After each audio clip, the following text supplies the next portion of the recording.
Good morning. Thank you so much for being with us this morning. I'm Judy Carson.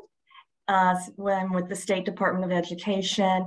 I'm joined, as always, by my colleague and friend, Betsy Laborious, who's the director of Connecticut's statewide Family Engagement Center, which we call Connecticut Family School Partnership. And we're very pleased to bring today's topic to you.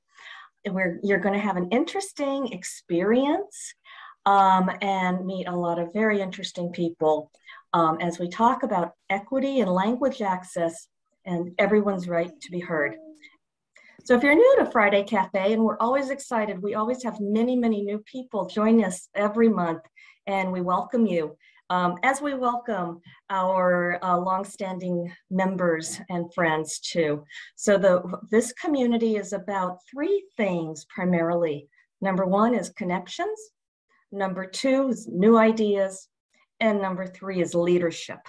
And I'm very pleased that we have many people joining our field through the use of some of the new federal funds. We're seeing many positions created for family engagement, and I applaud our districts and schools for doing that. And I welcome people that are new to those positions, and we are very glad that you have found us, and we hope to be in contact with you to support you in your work with families. So with that, I want to turn it over to my colleague, Betsy Laborious, who is going to introduce our conversation catalysts for today. Thank you, Judy. Thank you very much. I just want to, welcome everyone. So this is our, I think we're 7 years in, Judy, in terms of this experiment of what happens when you bring like-minded people together who have great ideas and are happy to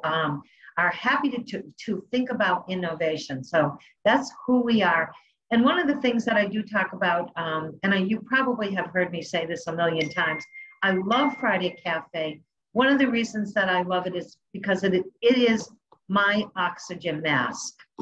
You know, in the airplanes, when they say to you, take the oxygen mask, because then you're able to help others around you. That's what Friday Cafe is for me. It's really invigorating, and it helps me to again, think about new ideas and listen to you all. So our next piece, as you know, is our agenda is really to have some conversation catalysts. And then afterwards, we will go into some breakout sessions to discuss new ideas, new thinking, or ask questions. But today, I want to acknowledge the Connecticut Parent Advocacy Center with its executive director, Jane Hampton-Smith. CPAC has been an incredible partner in our work at the Connecticut Family School Partnership. And they're here today to really, again, talk a little bit about this whole idea of language justice. One of the ideas came from not only the work that CPAC is doing around the state, but it also came from our very own Connecticut Family School Advisory Council and some of the questions that people have and information that they wanted as they were moving forward with their work.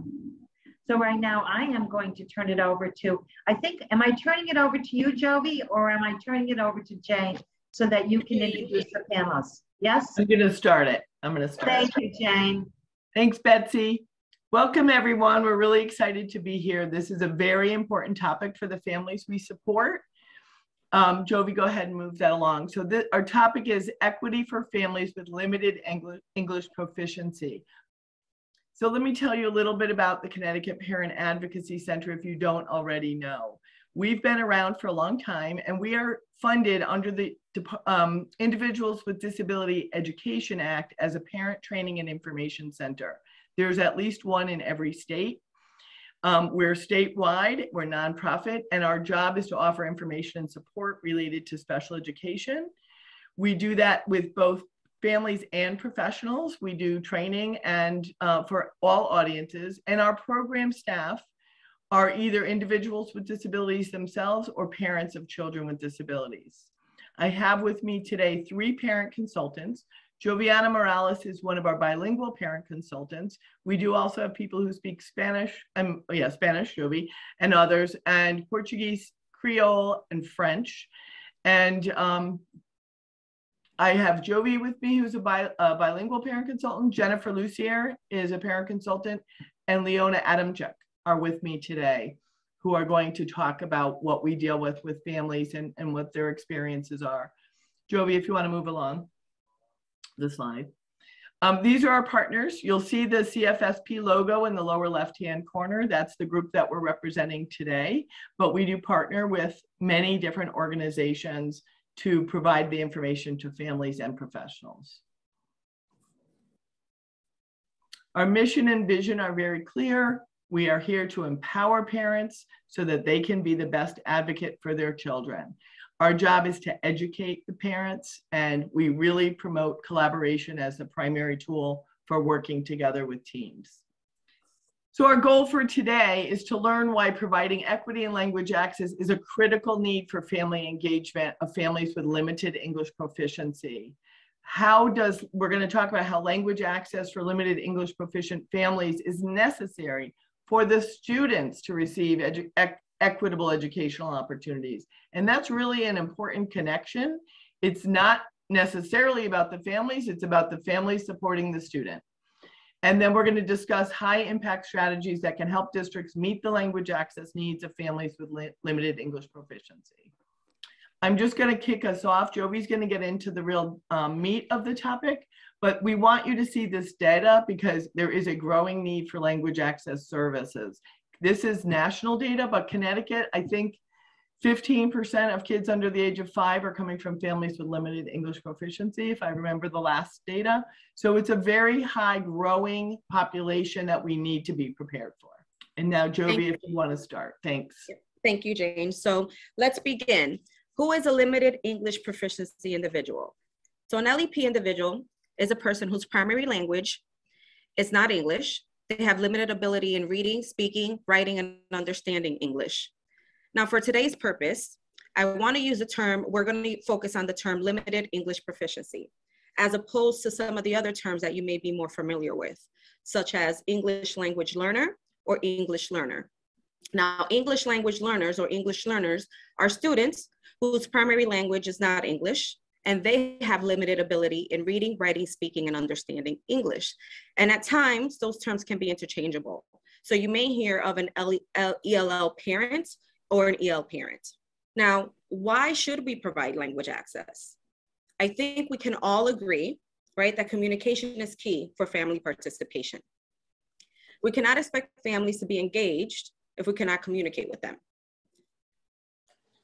By communicating with our families in their language and their mode of communication, we are closing gaps in partnerships, and by default, we are improving student outcomes. As Jane shared a few slides ago, the population of LEP individuals is growing. And since we are all here, because we are committed to serving the individuals and families we work with, it is important to understand the growing need of language access. And not only know that there's a need of language access, but that we have a responsibility to language access. So although for today, we will not be focusing on the law as this is about engaging families, it is important to know that there are specific laws for LEP individuals regarding language access. So Title VI is a blanket federal law that covers all agencies and entities receiving federal funding. We have Equal Educational Opportunities Act, which is specific to education. And then we also have Individuals with Disabilities Education Act, which is specific to special education. Now, where one law stops, the other one, a person is covered by the other one. So Title VI states that any agency receiving federal funding must take reasonable steps to ensure that an LEP individual has meaningful access to information regarding programs and services in their educational programs. And that is at no cost to the individual. Now, Equal Educational Opportunities Act states that every student enrolled in the public school is entitled to an equal educational opportunity. Now, what does that mean? It means that a denial of equal education opportunity is when an educational agency does not take action on the language barriers that impede participation in district's educational programs. By not providing information to an LEP parent in their language via interpretation, translation, or other mode of communication, if necessary, hinders parents' awareness about programs or activities available in their children, and in turn can impact the student's equal educational opportunity.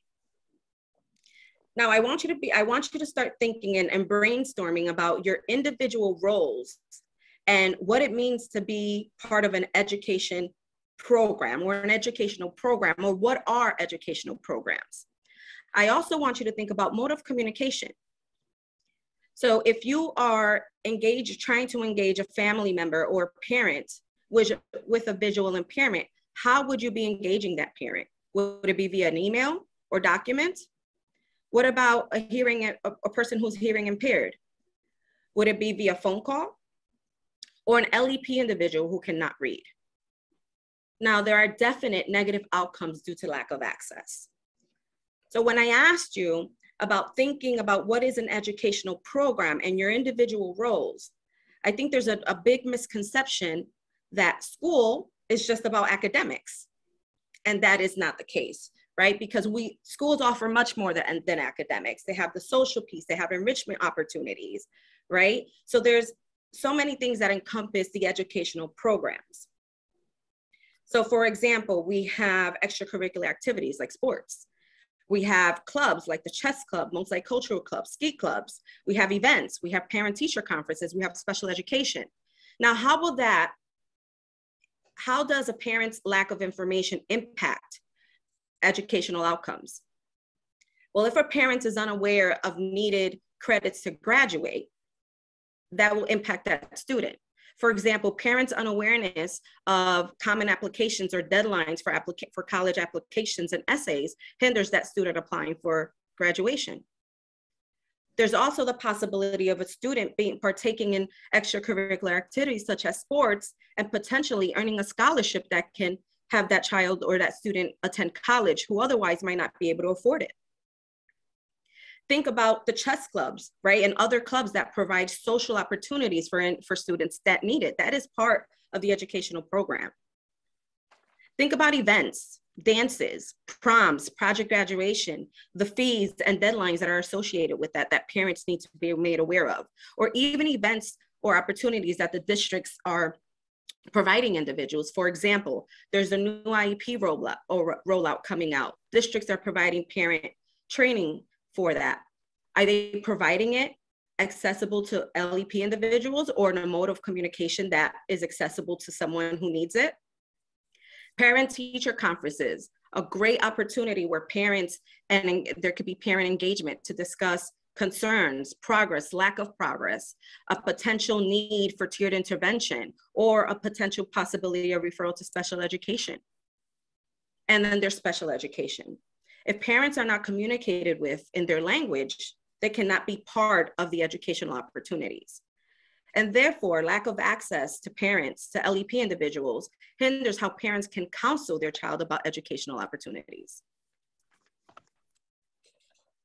Now, there are specific elements of an LEP plan.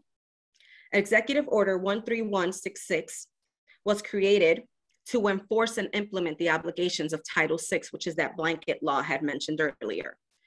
Now, this executive order sets forth guidance and compliance standards to ensure that federally funded programs and activities that are normally provided in English are to be accessible to LEP individuals. Now, part of that plan includes identifying LEP persons who need language assistance.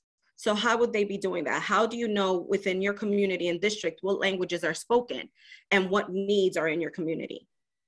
Monitoring and updating LEP policy. So based off of the need in your community, monitoring if there's new languages spoken, if there's different ways of communicating with families.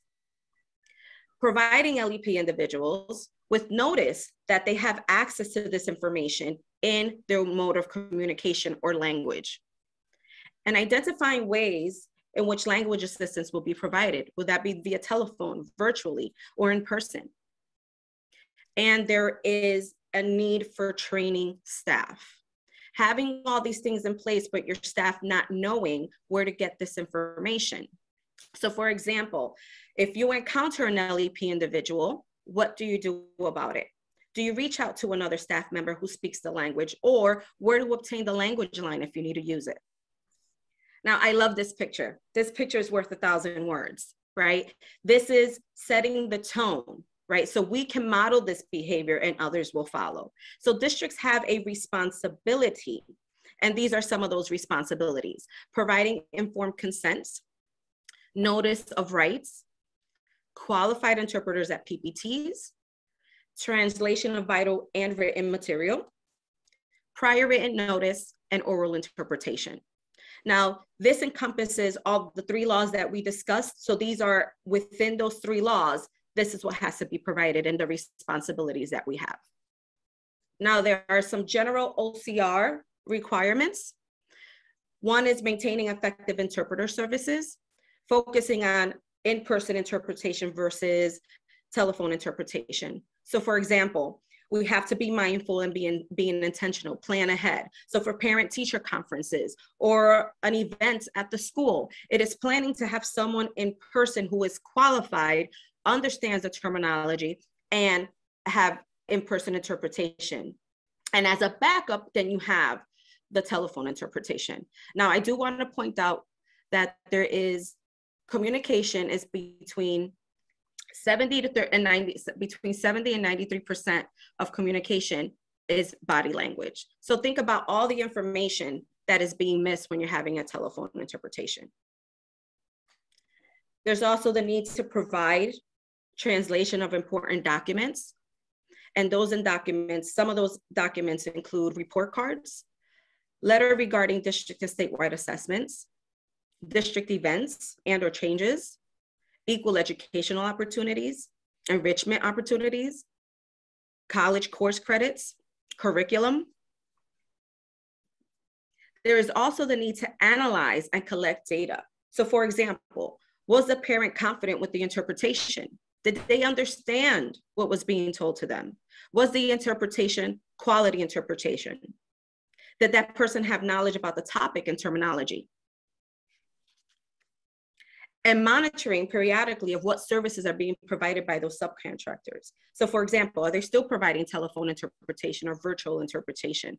Has there been changes to the fees and/or contracts? Now, the bottom line is, when we know better, we do better, right? So now with the information that we've learned today, we need to ensure that we are providing families, that the families and students that we work with, and ensuring meaningful and equitable access to the programs and services that benefit them. Thanks, Jovi. I love this slide. I love the growth. I love looking forward. And this is about us talking about all of us being leaders together. CPAC is really trying to model, as Judy said, how to include folks with limited English proficiency. And we want to talk with you about doing the same. We want to talk about how we build organizational capacity and what else we can do. One story I want to share with you before we move into our panel is of a principal I worked with once in a community that was very, a large population of non-English speakers, mostly Spanish, but not exclusively. But every month, this principal had a PTO meeting with over 200 families at it. And they were all the people who don't speak English. And part of the reason that this was such a successful PTA meeting, I think it was PTA, was what the principal did was she made sure it was a community conversation. So they could come and talk about what was going on in school, what questions they had, interpreters were provided, childcare was provided for the families that needed childcare. And the principal went one step further and included 2 incentives. One was, she always had a raffle for a grocery card because it was a low-income community. So that was a drive for some families. But she also provided, after the meeting, a Rotary Club group who came and practiced speaking English with the families. And so they knew they had the same group of people every month that they trusted and they felt comfortable with, and they could practice learning English in a safe environment with other families that were going through the same thing they were. It was an unbelievable successful school. For a school that had very low income and low English proficiency, their students did very well. And that's what we want to keep up the conversation, is what do all families need so that each and every child has an equitable educational opportunity. In the interest of time, Jovi, will you switch the slide for me? I do want to give folks a chance to put some questions in chat if they have any. We do have a panel of parents and a professional that are going to speak to you. And I think in the interest of time that would be the most productive thing we can do next. Jovi, if you will put the slides, Jovi is going to go over these resources with you, and then we're going to introduce our panel. Yes, I'll go over the resources really quickly. These are some really good resources. They highlight each specific law that we discussed. It gives some guidance for school districts and some information there. It also gives a code of ethics for interpreters and tips on hiring and interpretation vendors. And my favorite, at the bottom, has a link to find out who is the Title VI coordinator in your district. So if you want to know more about Title VI and which ways you can help support and what is happening in your own district, you can definitely click on the last link. You can put the state, your district, and then it'll give you the contact email and phone number of that person. Thanks, Jovi. That's a great resource. So we had put together 2 scenarios. When you do get the slides from Judy, you will see those scenarios. We're going to, in the interest of time, we'd really like our panel to have a chance to speak. If we have time, we can do that after the scenarios. But also for those of you who are interested in using these slides, you can use those scenarios as a discussion with your staff or a group that you might want to continue the dialogue with. But for now, we're going to move to our panel, and Jennifer Lucier is going to be our moderator. And these are our panels and professionals. And Jen, welcome. Thanks, Shane. Good morning, everyone. As we start the panel today, I'm going to have everybody that is not on the panel to turn off your camera. That way, just the panelists are going to be showing. I'm Jen Lucier. I'm from CPAC, and I'm also one of the family engagement coordinators that works with the CFSP project. And I'm going to have each of the panelists introduce themselves one at a time before we head into the questions. So, buenos días. Mi nombre es Maria Salazar Klauski. I am working with the Connecticut Association of Schools, and so I'm the Director of Executive Coaching, and my background is special education and ESL bilingual education, and I'm also a parent, so it makes me in the same field as many of you who are listening. Thank you, Marie. No. Muy buenos días. Muy buenos días a todos. Muchas gracias por esta oportunidad. Mi nombre es Yuri Cruz, contadora pública de profesión, madre de 2 hermosos niños, uno de ellos diagnosticado dentro del espectro autista. A partir del diagnóstico de mi hijo, mi vida profesional dio un giro, porque entendí la importancia de educarme y de ganar herramientas para acompañar este proceso de crianza. Muy buenos días. Mi nombre es Yuri Cruz, contadora pública de profesión, madre de 2 hermosos niños, uno de ellos diagnosticado a los 3 años dentro del espectro autista. A partir del diagnóstico de mi hijo, mi vida profesional dio un giro y entendí la importancia de educarme y de ganar herramientas como madre para acompañar este proceso de crianza que tiene unos retos diferentes y adicionales. Hoy mi pasión es ayudar a otros padres que como yo están empezando en este mundo. Hago parte de varias organizaciones, entre ellas SPED Connecticut. Años atrás, junto a Padres Unidos en Summons Star, hice parte del grupo de apoyo para padres de habla hispana.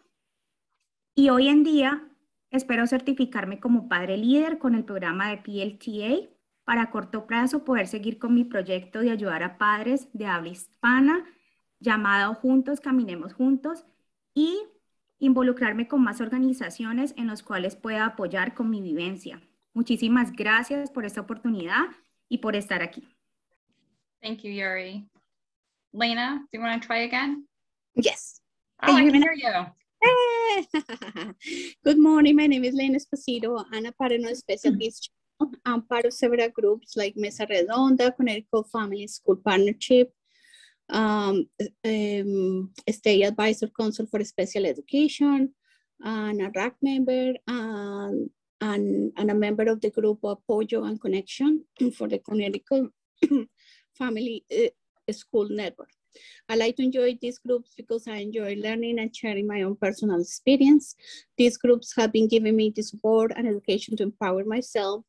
I have learned to understand my daughter's diagnostic extremes and advocate for my daughter's rights. Thank you. Thank you, Elena. I'm going to start the first question with Marie.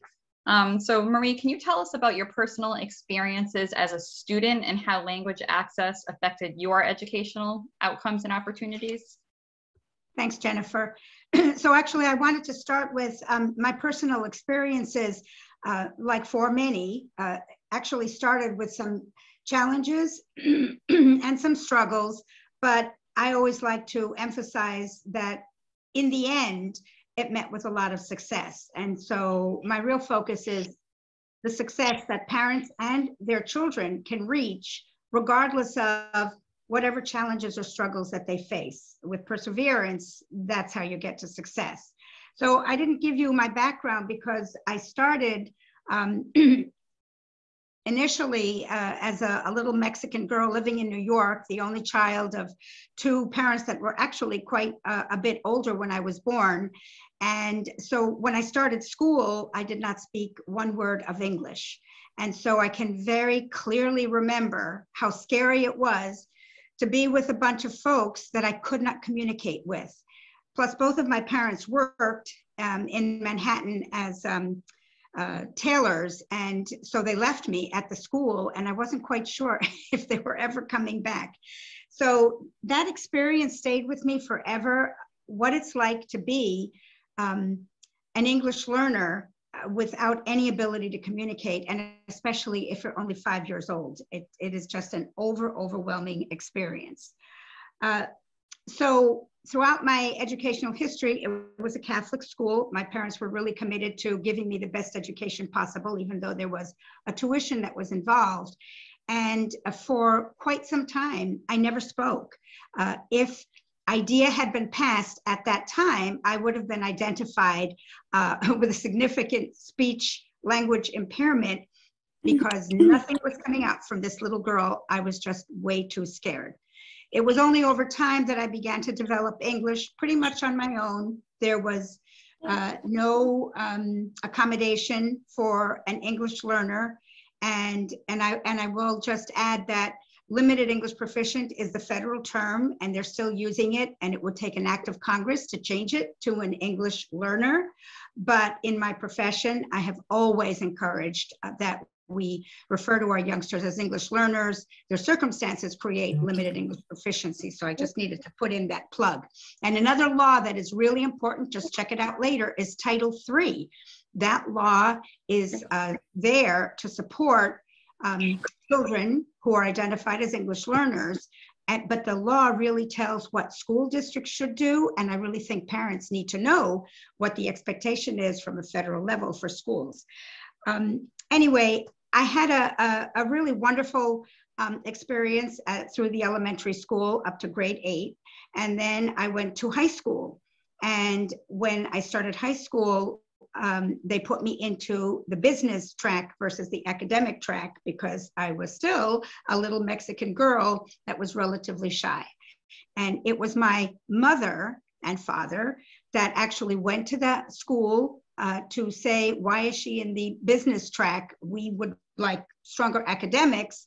And it was only through their advocacy that I was able to be moved into the academic track. And again, I take the opportunity to say it is the parent with perseverance and courage that is really the best advocate for their child, and also to surround themselves with other advocates, such as your organizations. So I went through 4 years of high school. It was great. It was very successful. I was on the honor roll. I was the president of my class for the last 3 years. Came time for college, and I was never, ever invited to learn anything about college. Again, my mother said, why are we not discussing college? And they said, because you probably can't afford it. Marie, sorry, could you slow down a little bit for the interpreters? Oh, I'm so sorry. Thank you so much. That's I've okay. Interpreted. I'm sure no you're worries. an interpreter. Thank you. You're just getting excited. So my mother asked the guidance folks what we needed to do, and she received no results. I ended up not going to college. I went to a business school. I became an executive secretary. I worked in the Empire State Building, got married, moved to Detroit, came back to Connecticut, raised a family. And when the youngest was in school, I started at Middlesex Community College with my first psychology course. Another advocate that I had was the department head, who actually encouraged me to become part of their program in the mental health field. I was not accepted at first because I was a young mother, and the male interviewing team presumed that I would never amount to anything because I would have more children. She was a little bit upset and went back. She was the department head and said, nope, I think this person has the potential to succeed. In any case, many years later, I finished college. I have my bachelor's, 2 masters, superintendent certificate. I would say I did okay in my educational experience. And I've been a special education teacher, and then a special ed administrator, eventually assistant superintendent in Hartford Public Schools. And then I moved to the State Department. And at the State Department, I shifted my career to focus on English learners. And I worked there for 11 years. And then from there, I retired again and ended up at the Connecticut Association of Schools to continue to work a little bit long distance, but in a way that I felt that I could impact the education of students. So that's the short version. Clearly, I learned how to talk, as you can see, and as Jennifer pointed out. I'm very grateful for my experiences. It makes me who I am. My son is a juvenile diabetic at 17. I had already been an administrator for years in special education, and it was time to have a 504 meeting for my 17-year-old son to make sure the school was providing the supports. I was so experienced, such a successful professional, and I was scared to death to be in a meeting because now I was the parent advocating for my son. That experience gave me huge insight to what it's like for parents to participate in and champion for their children. And at that point, my English was very well developed. And add another layer where you're struggling to really understand what is being said, just compacts the situation. And ever since then is when I really think I became a primary advocate for parents, knowing that the more I could support the parent, the better I could communicate, the better their children were going to have advocates in their education. And Jennifer, you know, I could go on forever. I'm very passionate, very excited. I was so honored to be invited. I was worried all week that somehow I would miss the meeting, and I would always be happy to return as a just to listen or as a participant. So I want to give others a chance to talk. I had written down points. I think that pretty much covers it as a short version. I guess the only other thing I can say is I've taught at the university level, and of course I've worked with teachers. And most people really go into the business because they want to do best for children. But I think sometimes teachers are overwhelmed, as are administrators.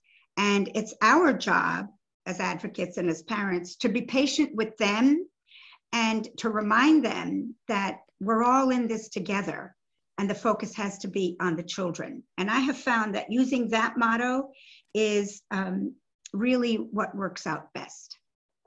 So that's it. Thank you very much, Marie. We appreciate you sharing that with us. Okay, I'm going to shift over to you, Lena, if you want to turn your camera back on. Yes. Thank you.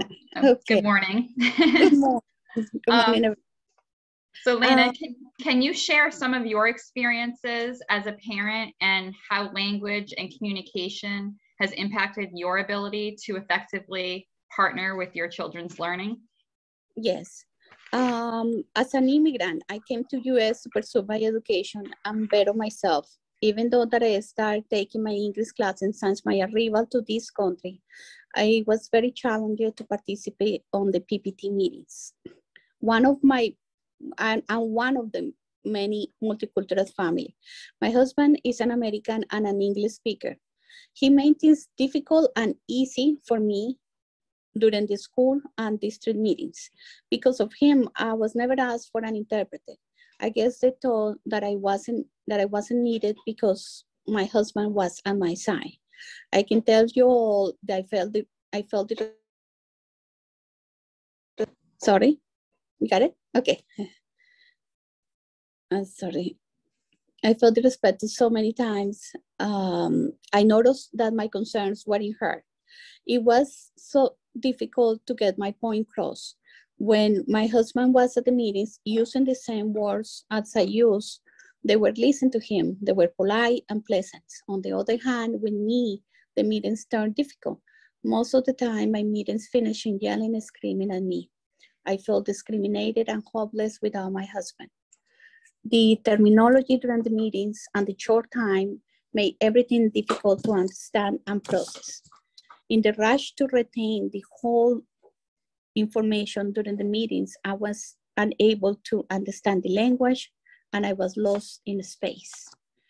Every time I have a PPT and I went home, my husband and I, we start discussing issues, talking on the meetings. Unfortunately, my husband was a select interpreter.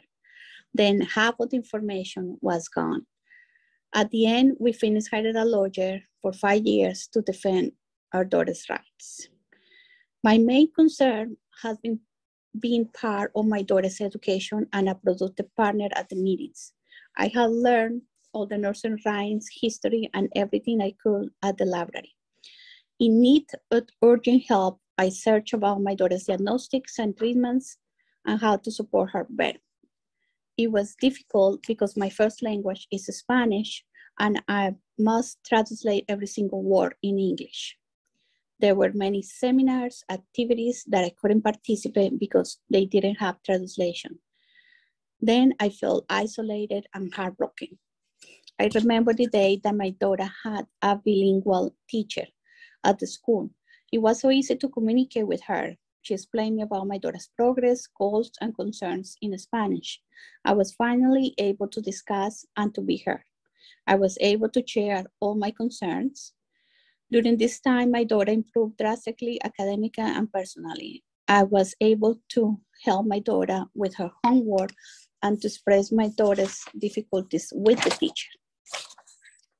If the communication between the school and the parent is broken, it's very challenging for the students. Have a member of the team that they can talk their own language is the key to clarify any questions and help our children to succeed. During my journal, I have learned that the best way to help myself and other parents has been through my participation for different groups.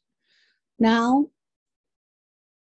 I want to help as many parents as I can to navigate on the system and also be the bridge between the parents and the school district. I hope that the PPT meetings and the school will be more inclusive than excluding for our children and parents. You can all see me. I believe that everything is okay with me now. And because, you know, I'm bilingual, unfortunately, I'm not okay. I have a traumatic brain injury over 5 years ago. And since my accidents, I had traveled to process and I understand the information. Many times my mind flies and I can understand anything. Frequently, people start asking me if I need a translator at the meetings, but I tell them there is nothing wrong about my primary or secondary language. It's just my head. I just tell them that please talk slow and give me an extra time to process the information and answer. Regardless that I'm so frustrated so many times and unable to talk and other times, I'm a positive person and I have been adjusting and changing my life all around to continue to be part of my community. I have made so many changes to be the best advocate for my daughter and continue give this support for parents. Thanks to allow me to join this panel. Lena Esposito. Thank you, Lena. You. All right, Yuri. Good morning. Good morning. So can you share some of your experiences as a parent and how language and communication impacted your ability to be an effective partner in your child's learning? Desde que mi hijo empezó a asistir a la escuela, llegaron retos adicionales y esto se hacía más grande debido a que mi idioma primario era el español. Empezaba a asistir a PPT meetings, team meetings, en los cuales sabía que era de vital importancia entender muy bien lo que decían y comunicar muy bien mis ideas. A pesar de que yo entendía y podía comunicarme, siempre prefiero estar 100% segura que entendía todo y tener un intérprete en mis reuniones, ya que en esas reuniones uno tiene muchos sentimientos y emociones encontradas al mismo tiempo. Y no quería que ellas impidieran transmitir bien lo que yo quería decir o que no permitiera que yo entendiera lo que la escuela me estaba diciendo. A través de estos últimos 5 años, yo he tenido la oportunidad de estar en 2 diferentes distritos escolares, en los cuales me he sentido parte del equipo y me han proporcionado lo que he necesitado en este proceso. He tenido también la oportunidad de encontrarme con diferentes tipos de intérprete y hoy quiero decirles algo a los intérpretes, y es que es de vital importancia una buena calidad de la intérprete. Intérpretes calificados, intérpretes que conozcan la terminología, que estén presentes en todo momento de las reuniones, que puedan transmitir un mensaje adecuado. Esto no solo incluye desde el tono de voz, no solo nuestro lenguaje verbal, sino también nuestro lenguaje corporal. Teniendo en cuenta que una buena comunicación es la clave en el trabajo en equipo y será el éxito de este pequeñito y podrá mejorar significativamente la calidad de vida de este pequeño y de las familias. Yo hoy quiero hacer referencia y tocar el punto también de los intérpretes por teléfono, porque en mi opinión, muchos de estos no son eficaces. Se corta constantemente las llamadas. O cuando van a traducir, la mayoría de veces traducen la mitad de lo que uno dijo o tienen que repetir muchas veces el mensaje que se quiere transmitir. Esto hace que el mensaje muchas veces sea no lo que yo dije o lo que los padres dijeron, sino sea cortado e impidiendo el objetivo real de lo que se quiere. Yo me doy cuenta de esto porque yo tengo tengo 2 personas en mi equipo. Una de ellas es una Parent Advocate que habla inglés y español. Y ella me dice constantemente, ¿entendiste lo que dijeron? El traductor no dijo lo correcto. Y seguramente ella me puede decir y corroborar.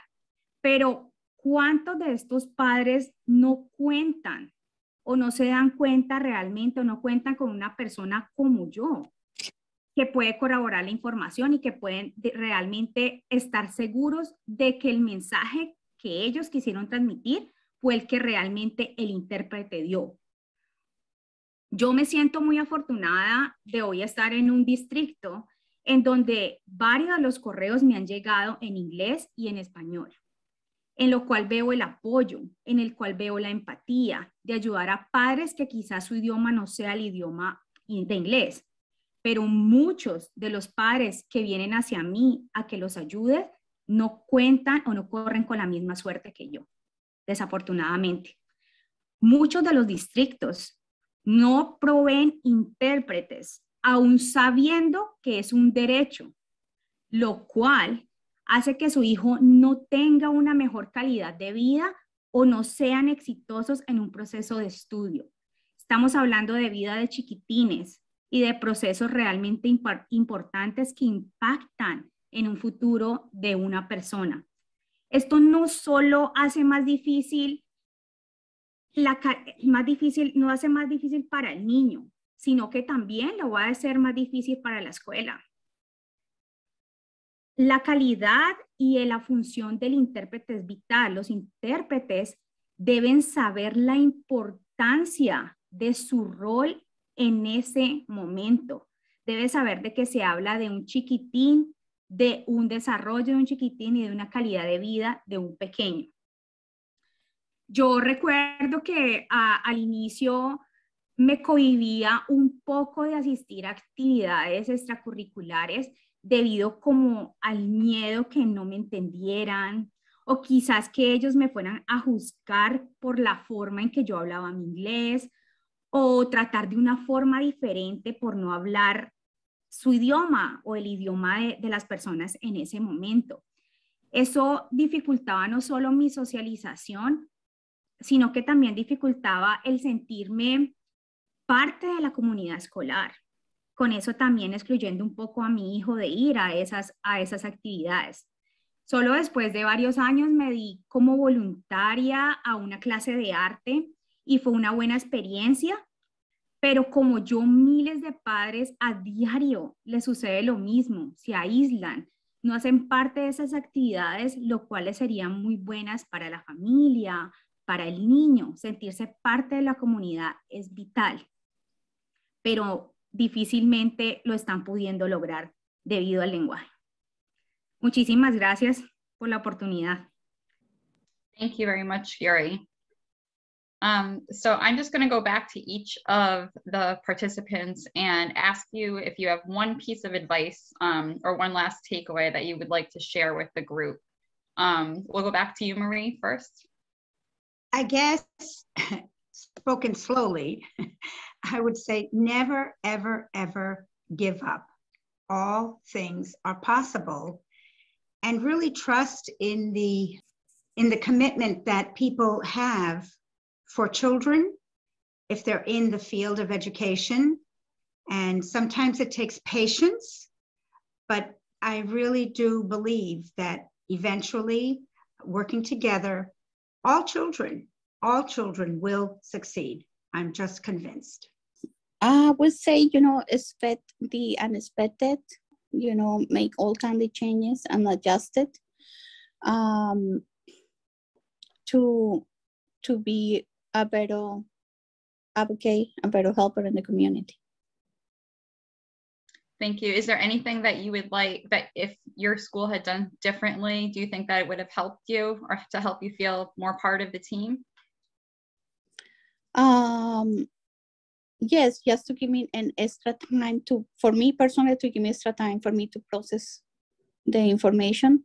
But I wish that many people, more parents had the opportunity to have translation and interpreted at the meetings. Okay, thank you, Lena. You're welcome. And back to you, Yuri. Yo hoy quiero dejar un mensaje de empatía, de colocarnos en el zapato de los otros. ¿Qué pasa si eres tú el que el día de mañana te vas a un país en donde no hablan tu idioma y tienes que abogar por tu chiquitín? Seguramente tendrías un gran apoyo. Y quiero finalizar con la siguiente frase de Elaine Zimmerman. Y es la siguiente: el lenguaje es a la vez un barco hacia el espíritu y un barco hacia la democracia. Sacudes la palabra como una concha de mar y habla. La forma en que la concha contiene todo el océano. Las palabras tienen un significado más profundo. Ofreces la palabra y se convierte en un camino, un puente entre personas, entre culturas y lo desconocido. Seamos más empáticos. Gracias.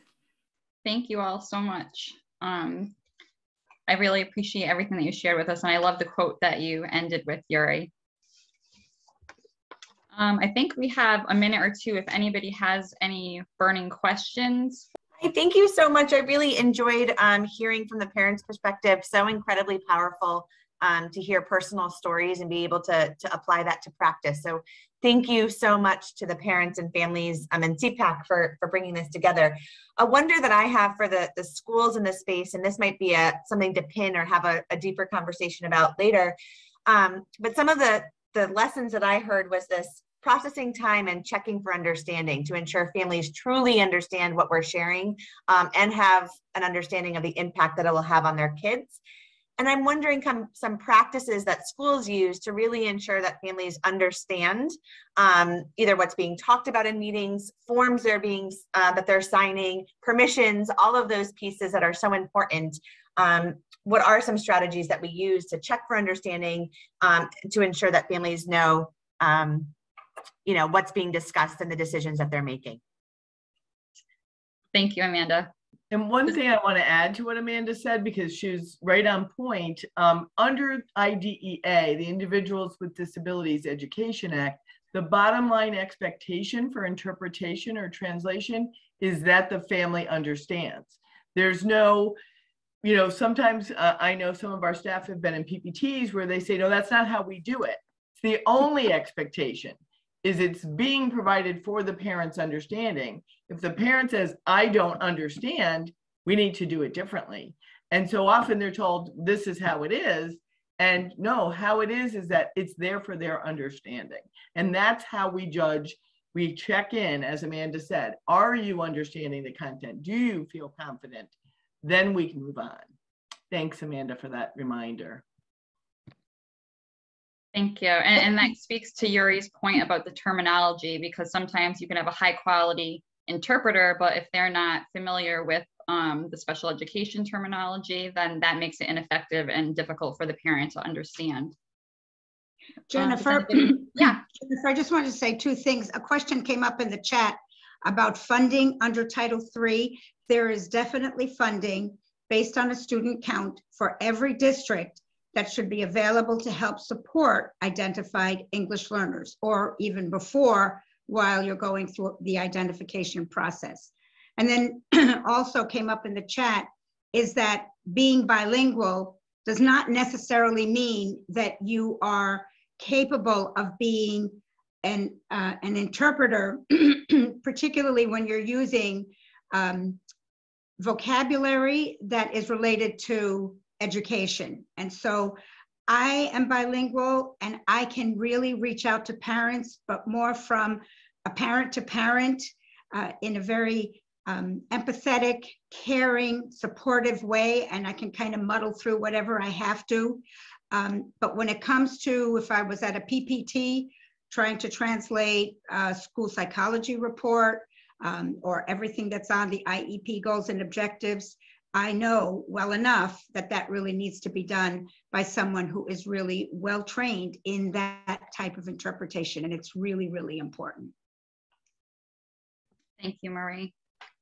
Jen, I wanted to talk about, I worked for 15 years before my accident in one of the hospitals in New York. Then I used to work in the rehab department. Then I used to work for PTOT and speech. Then what I want to make it clear is just what Marie say. Yes, it doesn't, not because somebody speaks Spanish, it qualifies to be an interpreter.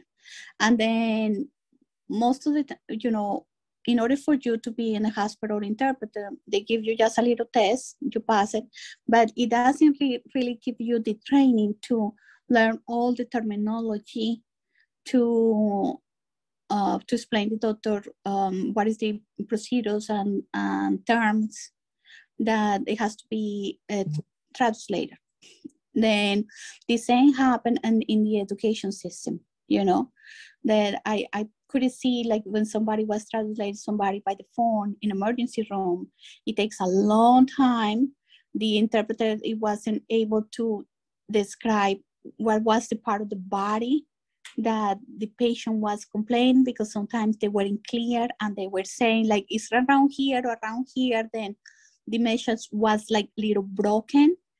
I can say that is definitely the better way to do a translation is to be person right there at the meeting, because they can stay close to the person and they can explain the problem better.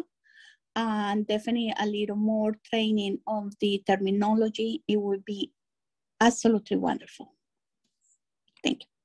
Thank you, Lena. I think we have time for one more question. If anybody has a question or a comment to add. Jen, I just have one comment to add, and I think all this discussion, Marie, thank you so much for bringing up the distinction between being a peer-to-peer kind of person who can interpret, as opposed to someone who has the credentials and understands interpretation and translation. And that's why we're modeling here today with our folks from Integrated Language Services, you know, that whole piece of that of interpretation and translation. So I thank you for bringing it up. Thank you. And Jovi, I'm going to ask you to pull up the slide to show the Jamboard. Some of you may have already used it before. I'm going to drop the link in the chat again for you to use. I'm going to ask you one thing that you learned today that you can use to promote equity and language access for families. Keep going. Okay, so the next one, if you already have a practice that you do in your district that promotes equity and language access, if you want to share that with everybody, that would be helpful for us, because some of you are probably already doing great things within your district in this kind of work. And then for the last question, if you have any questions still about language access that you would like to learn about for one of our future sessions, or that we can send you the answers back to. It might be helpful, I don't know if Craig is here or Whitney, to launch the evaluation while we discuss the outcome from the breakout for those who have to get off. Jovi, do you want to start reading some of the things that they shared? Yes, thank you for participating. Those who participated, thank you very much. So we have, being that we have a large number of EL and ELL families, language access equity is even more important now than before. It is absolutely true. And with the growing need, those numbers are continuing to grow. I love the ideas of school principals used to get the large number of parents to attend the PTA meetings.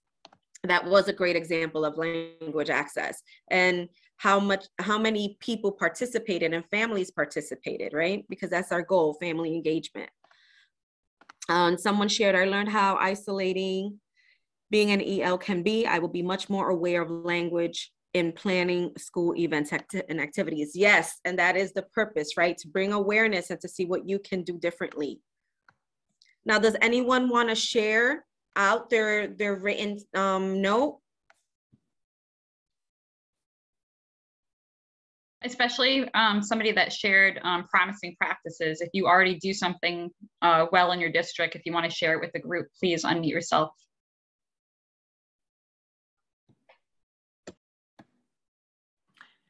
Something that, oh, thanks for the amazing interpreters today. Absolutely, Judy. Something I'm going to put in the chat to people is a video that was shared by one of our interpreters that somebody had made the comment, you felt how isolating it was. If you watch this video, which is 1.5 minutes, you will see how isolating it can truly be to be a person who does not have access to information in their language. That's something you can do on your own. It's 1.5 minutes and worthwhile watching to really make you know what it feels like. Joanne, were you gonna share something? I saw that you unmuted. Yes, it doesn't happen all the time in. I don't hear Joanne. Oh, sorry. I thought I think it might be if you clicked on your language, if you didn't click unmute original audio. Oh, sorry. There you go. Now we can hear you. Sorry.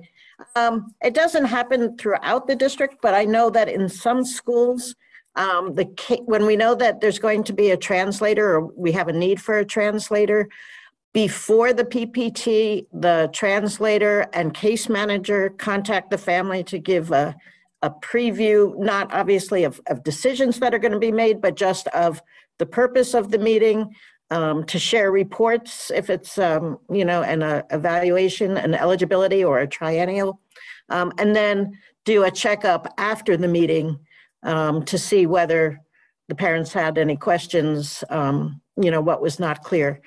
Because, I mean, my comment earlier in the chat was that, oh my gosh, as an English speaker with multiple degrees, I find it incredibly difficult to understand sometimes, to follow what's happening in a PPT. And I've been sitting in as the administrator of the PPT.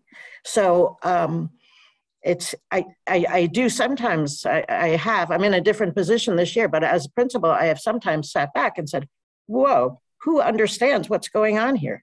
Does the parent understand? If I don't, I guess not. So anyway, just a lot of powerful messages. Thank you. That's a wonderful practice to prep and debrief. That's wonderful. This has been an incredibly, I think, powerful meeting today. A lot of information, a lot of things to think about. I have whole new things to think about as a result of what was done today. And so I want to thank my partners in conversation and the breakout, the panel. You guys were fabulous. And especially CPAC for all the work that they have done putting this Friday Cafe together. So Judy, I'm going to hand it over to you for a sec. Thanks, Betsy. And yes, I echo your appreciation of everybody who made today possible. I want everyone to know that our next Friday Cafe is April 8th. Please join us. We're going to be talking about linking family engagement directly to student learning, talking about what's going on in the classroom and curriculum, and demystifying that for families. And as far as the May family Friday Cafe, we're keeping our fingers crossed we could actually be in person. The date we posted was for May 6th. That date is likely to change. It may be May 20th, but just kind of keep your eyes open and we will let you know as soon as we can. And again, fingers crossed, we hope to see you in May and be IRL, as they say, in real life. So thank you all so much for joining us. Thank you for participating. And I also wanted to share that CPAC does have a Spanish support call. So for all of our family engagement and everyone who's working with Spanish speaking families, we have a Spanish support call every Wednesday at 1 p.m. that Gil runs.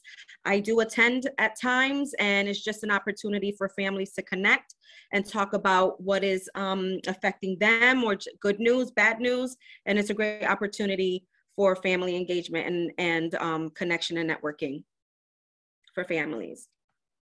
So with that, I think we're adjourned. Enjoy the rest of your day, and we hope to see you in April. Great weekend, everyone. Be safe.